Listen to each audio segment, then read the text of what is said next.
দর্শক, আসসালামু আলাইকুম। আমি আব্দুল্লাহ বিন নাসার, অ্যাপ্রেন্টিস লয়ার, ঢাকা জজ। আমি আজকে আলোচনা করব, আমার আলোচনার বিষয়বস্তু হচ্ছে আপনার নামে দলিল আছে, রেকর্ড নেই এবং আপনার সম্পত্তি আপনার দখলে নেই।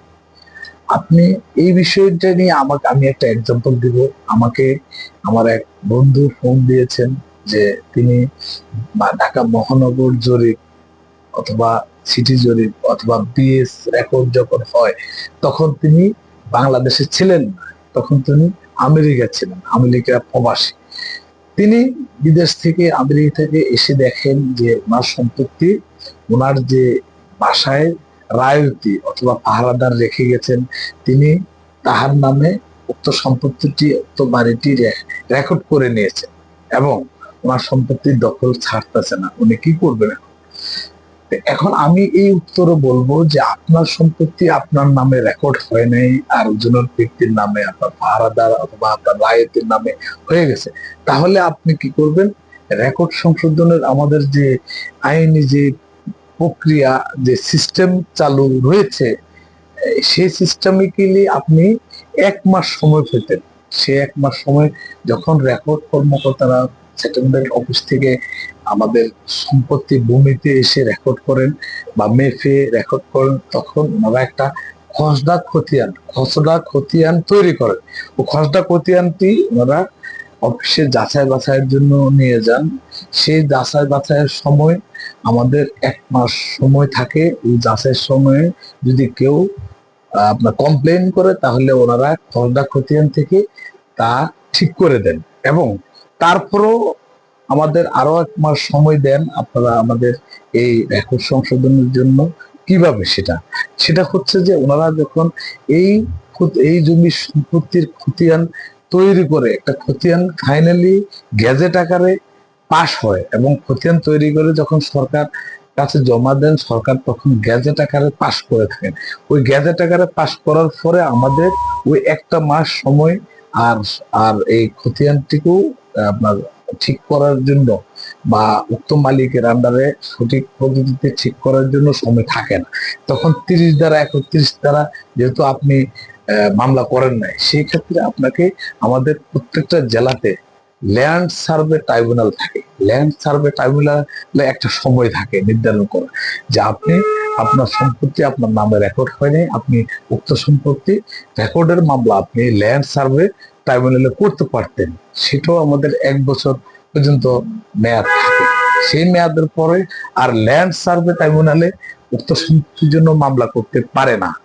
সুতরাং আমাদের এই সম্পত্তির এই যে রেকর্ড সংশোধনের জন্য বা রেকর্ড আমার নামে হয়নি, সেটা সংশোধনের জন্য আমাদেরকে দেওয়ানি আদালতে সিভিল মামলা করতে হবে 1 বছর পরে। যেহেতু আমাদের ওই ব্যক্তি অনেকদিন বিদেশ ছিল বিদায় উনি এই সময়টুকু, 1 মাস 2 মাস 1 বছর সময় ল্যান্ড সার্ভে ট্রাইব্যুনালের যে সময়টুকু, সেটাও পার হয়ে গেছে। সেক্ষেত্রে ওনাকে দেওয়ানি আদালতে সিভিল মামলা করতে হবে এবং সিভিল মামলা করে উনি ওনার সম্পত্তি কি কি ঘটনা ওনাকে সম্পত্তির দখল উদ্ধারের জন্য আমাদের শর্তের মামলা করতে হবে, আমাদের সুনির্দিষ্ট প্রতিকার আইনের 8 ধারায় মামলা করতে হবে। ওনার সম্পত্তির আপনার শর্ত ঘোষণা এবং ওনার সম্পত্তির দখল উদ্ধারের জন্য ঘোষণামূলক আমাদের সুনির্দিষ্ট প্রতিকার আইনের 42 ধারায় মামলা করতে হবে। তাহলে আমাদের সুনির্দিষ্ট প্রতিকার আইন 8 ধারা এবং 42 ধারা ঘোষণামূলক মামলা ওনাকে করতে হবে।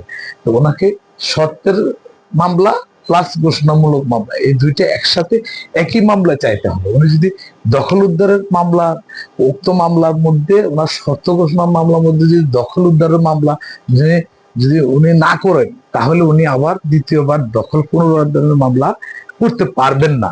সেটা আমাদের আইনে বিধিনিষেধ আছে। তাহলে একই মামলায় আমরা সত্য ঘোষণা প্লাস হচ্ছে আপনার ঘোষণামূলক মামলা, যে আমার দখল উদ্ধারের মামলা এবং খতিয়ান সংশোধনের মামলা উনি একসাথে করতে পারবেন। তো সেই ক্ষেত্রে উনি এই প্রতিকার পেতে পারেন। তাহলে আমাদের আজকে যে আলোচনাটুকু আমরা করেছি, আপনার নামে রেকর্ড নেই, আপনার দলিল আছে, আপনি যদি রেকর্ডের আগে দলিল থেকে থাকে, তাহলে আপনি আপনার সম্পত্তি পাবেন। আপনাকে যথাযথ প্রক্রিয়া মামলা করতে হবে কোর্টে। এবং আপনি যদি আপনার সম্পত্তি রেকর্ডের পরে কোনো দলিল করে থাকেন, তাহলে সেটা আলাদা, আমরা আলাদা বিষয় নিয়ে আরেকদিন আলোচনা করব।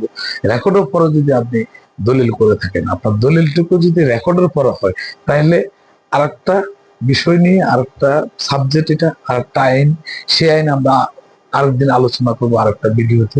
আজকে আমরা এইটুকু আলোচনা করলাম যে আপনি আপনার সম্পত্তি কেউ দখল করে নিয়ে গেছে অথবা আপনার নামে রেকর্ড হয় নাই, আপনি কি করবেন সেই আলোচনাটুকু আমরা আজকে করলাম।